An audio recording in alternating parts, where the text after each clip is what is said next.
Muchas gracias, Paula. Bueno, se supone que esto es un conversatorio, es decir, es un intercambio al pie del texto de nuestro querido Alessandro Baratta, que como lo decía ayer, a pesar de que ya tiene 14 años, 16 años de habernos dejado, 14 exactamente, sigue sorprendiéndonos con una serie de textos que estaban en el horno cuando él murió, en razón de que fue una persona que escribió, pensó y reflexionó hasta el último de sus días. Un ejemplo a seguir por todos. Y la primera cuestión que evoca tanto el texto de Alessandro como la magnífica síntesis y reflexión que ha hecho el profesor Antillón en estos minutos pasados, nos lleva a una primera impresión, a una primera percepción de lo que tenemos al frente. En realidad, el esfuerzo histórico de recuperar los aportes de la ciencia jurídica y de la filosofía del derecho es para tener un panorama más o menos introductorio y una explicación de por qué pasó lo que pasó en la Alemania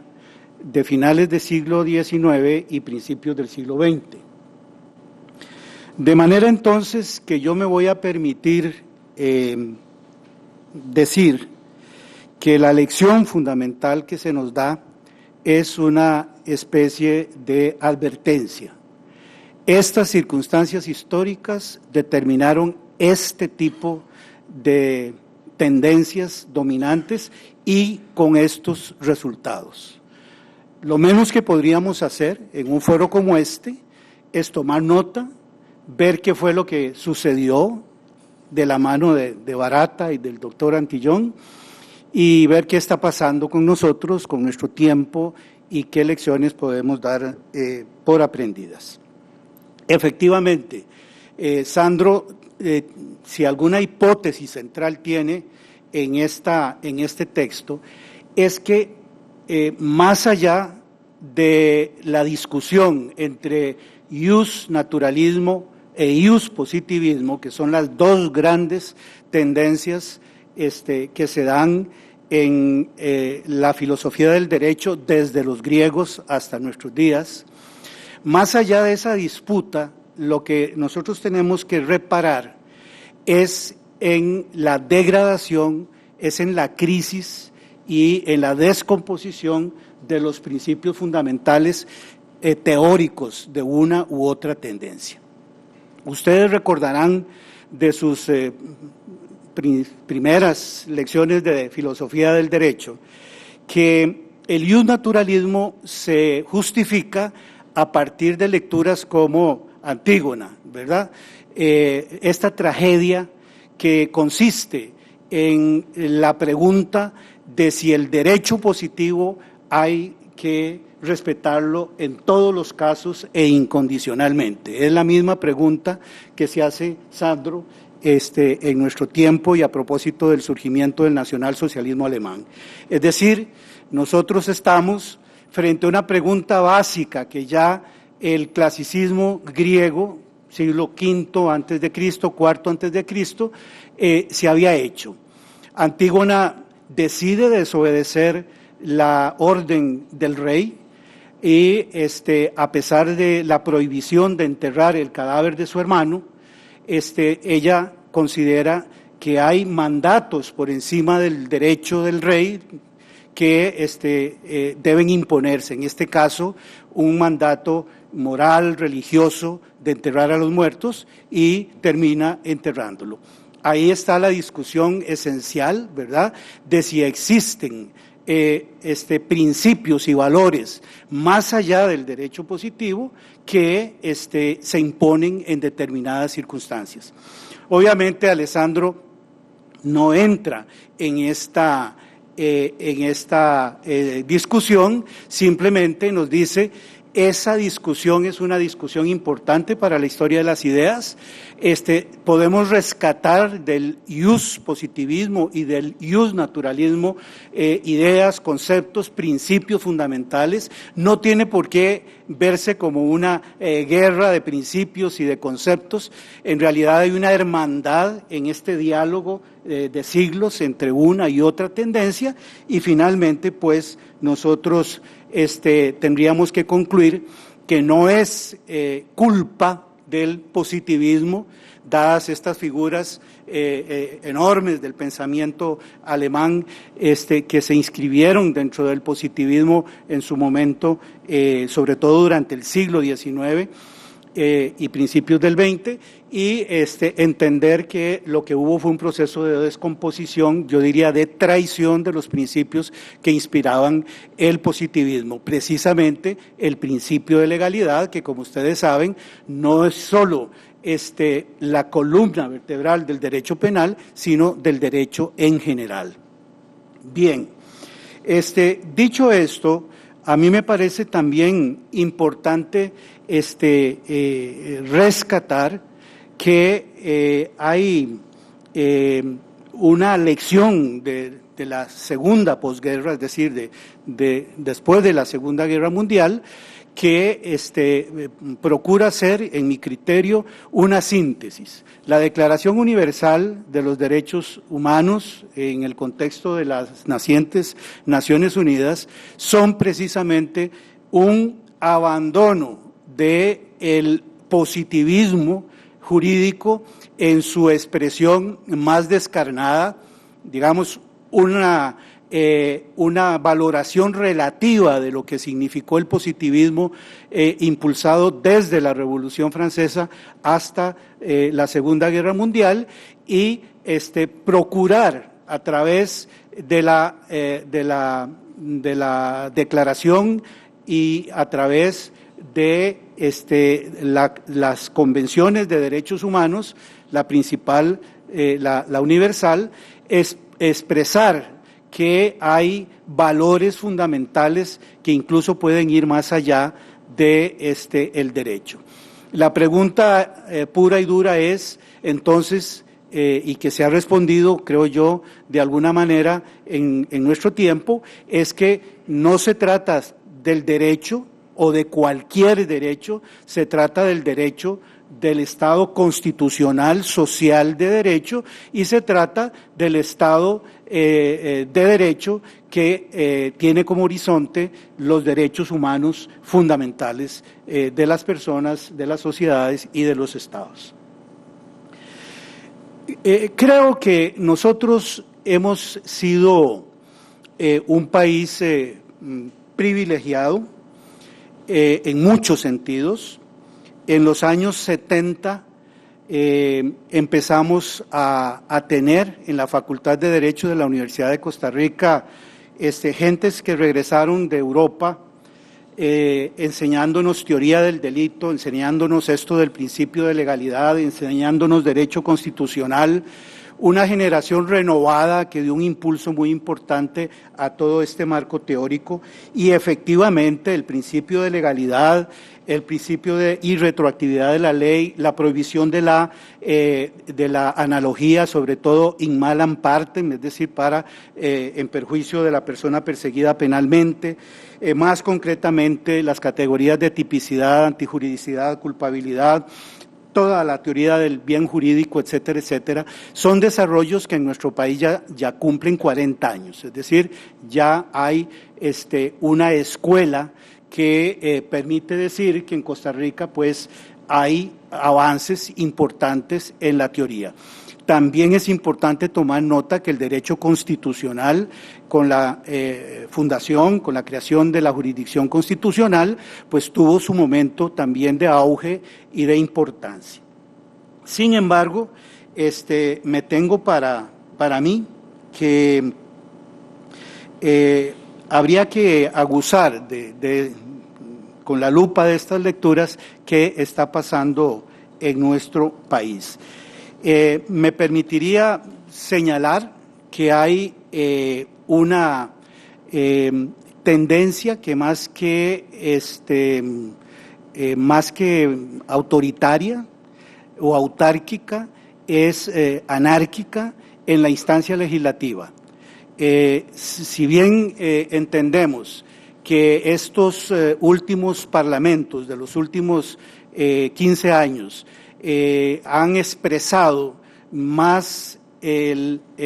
mapa político o el arcoíris ideológico de la sociedad costarricense, ciertamente está costando cada vez más desde la instancia legislativa llegar a acuerdos estratégicos, y esto se ha traducido en una especie de anquilosamiento que también puede propiciar el llamado a que hay que poner orden, a que hay que hacer imponer la ley y el orden, como ustedes lo han oído en los Estados Unidos, y que eso signifique finalmente un golpe decisivo a el pluralismo ideológico, a la construcción de consensos y a la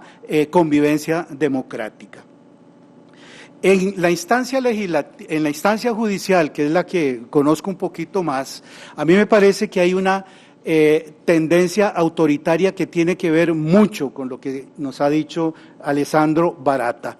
El decisionismo intuitivo del que hablaba Baratta y retomaba don Walter, está tomando carta de presentación en las instancias judiciales. Es decir, no son pocos los jueces y los tribunales que simplemente deciden sin dar razones o dando razones absolutamente débiles o incoherentes o fundamentos que no convencen a nadie.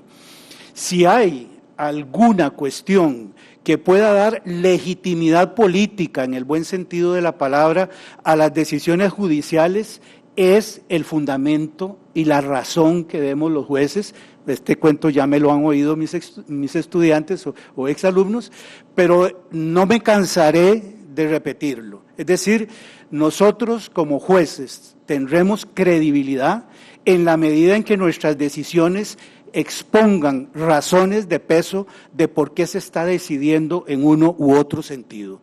Decisionismo, autoritarismo o autocracia es simplemente porque se tiene la autoridad, ejercerla sin mayor convencimiento, sin mayor convicción, sin mayor argumentación. Sin llegar a concluir que el derecho es argumentación, que es una tentación que yo he acariciado en los últimos años, sí sé que es absolutamente necesaria e importante para darle legitimación ético-política, diría Ferrajoli, a las decisiones que se toman. También no es posible, y esto lo estamos viendo en la instancia tanto legislativa como judicial, no es posible que se tomen las decisiones simple y llanamente porque somos la mayoría. Es decir, este argumento de autoridad, que como ustedes saben, desde el punto de vista lógico, es una falacia pura y dura, ¿verdad? Como somos la mayoría, lo decidimos, y si les gusta, bueno, y si no, también. Creo que en las instancias políticas de este país, y en ese sentido también en la Corte Suprema de Justicia o en los tribunales de justicia, se están tomando decisiones simplemente porque somos la mayoría, con una expresión todavía más patológica y peligrosa, que es que ya no se respetan las minorías. A las minorías hay que ver no solo cómo se las contradice imponiendo un criterio de mayoría, sino cómo se las elimina. En esto, lo que vivimos hace 3 años, en el caso del magistrado Fernando Cruz Castro, es, en mi criterio, uno de los síntomas más peligrosos de la democracia contemporánea, porque se trata de una mayoría que le dice a la institucionalidad del país: este magistrado no nos gusta, no porque él pueda imponer un criterio de mayoría en una sala, simplemente porque piensa diferente. Y esa es la razón inconfesable que había detrás de la persecución de don Fernando, y que providencialmente, habría que ver si la Virgen de los Ángeles tuvo algo que ver en el asunto, hubo todavía una instancia, ¿verdad?, que dejó en su silla a don Fernando. Pero esto se va a seguir repitiendo, esto se va a seguir dando. Es decir, ustedes como jóvenes estudiantes de Derecho tienen que saber que la democracia se hace todos los días, y como jueces tienen que saber que la democracia se construye todos los días en las decisiones cotidianas, así sea la colisión de tránsito o el gran tema constitucional que se tiene que decidir en estos días, sea cual sea. Cuando uno oye a un alto juez decir que han decidido de esta u otra manera, obedeciendo al clamor popular, porque esa es la idiosincrasia costarricense y porque esa es el pensamiento de la mayoría, puede que estemos ante un fenómeno inédito en la historia institucional costarricense, porque revela primero un nivel de ignorancia terrible, ¿verdad? Porque los jueces no estamos para darle la razón a la mayoría, estamos para darle la razón al que la tenga y para tutelar el derecho de quien tiene el derecho. No estamos para ser aclamados por las graderías. Y si no sabemos eso, como jueces, no sabemos nada. Desgraciadamente, pasamos por la escuela, por el colegio, por la facultad de Derecho, es más, llegamos a ser jueces y no aprendimos el ABC de lo que significa ser un juez y resolver en un Estado republicano un conflicto legal. De manera entonces que estamos también amenazados por un fenómeno que hay que ver hasta dónde llega. La creación de la jurisdicción constitucional fue un gran logro institucional en este país y por muchos años se nos dio lecciones de derechos fundamentales en una gran cantidad de materias. Pero hay aquí una cuestión que nosotros tenemos que vigilar con cuidado. Si la Sala Constitucional no se autorregula en los temas estratégicos, porque este es un custodio que no tiene ya custodios, y entonces lo que la teoría constitucional nos enseña es que cuando hay un final custodio que no tiene quien lo controle, el autocontrol es de vida o muerte para el mantenimiento de la institucionalidad. Y yo creo que hubo un punto de inflexión, con el perdón de gentes a quien respeto, y no se trata de personas, sino de criticar decisiones. A mí me parece que con el asunto de la reelección presidencial hubo un punto de inflexión, donde un problema eminentemente político fue sacado de la instancia que tenía que resolver esto, como la Asamblea Legislativa, y fue trasladado a una instancia judicial que fue más allá, en mi criterio, de lo que la Constitución política misma le permitía. Este autocontrol yo creo que no está siendo cultivado, no está siendo definido, y ese es un riesgo que nos puede hacer caer en decisiones autoritarias también. Y bueno, me parece que este país tiene que discutir en la misma instancia judicial la forma en que nosotros estamos reclutando, estamos capacitando y estamos nombrando jueces. A mí me da la impresión de que la enseñanza del derecho se ha degradado, que eso ya nos está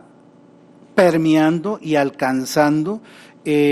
al colegio de abogados, a las universidades y desgraciadamente también a la judicatura, ¿verdad? Y tenemos dificultades enormes para reclutar gente preparada, porque la educación superior se ha convertido en una mercancía más, en un comercio más, se está estafando socialmente a la gente dándoles un título que los acredita como licenciados en Derecho sin las bases elementales y fundamentales de